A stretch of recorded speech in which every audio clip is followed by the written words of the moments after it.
సరే నాన్న, kilo chicken, అర్ధ కేజీ మటన్ తీసుకొస్తాను.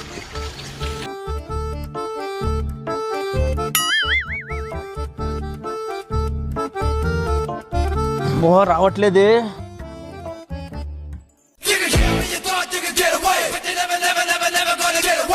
మేడం మేడం, నా 500 రూపాయలు ఇరుక్కుపోయాయి మేడం. బండిని కొంచెం ముందు తీసుకోండి మేడం, ప్లీజ్ మేడం. ఇది నా ఇల్లు, ఇది నా కారు. నా ఇంటి ముందట నేను పార్కింగ్ చేసుకున్నాను. నేను ఎందుకు తీయాలి? తీయను.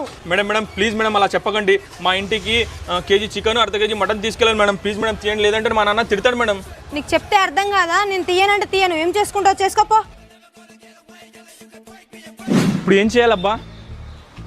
అభికి సాజిద్కి ఫోన్ చేద్దాం. రే మావా, తొందరగా లొకేషన్ పెడతాను, అక్కడికి వచ్చేయండి రా. రే ఏంట్రా, ఏమైంది? ఎవరిని కొట్టాలి? రే ఎవరిని కొట్టేదేం లేదురా, అక్కడ చూడు, టైర్ కింద డబ్బులు ఇరుక్కుపోయాయి. ఓ అంతేనా? దాంట్లో ఏముందిరా, వాళ్ళకి చెప్పు.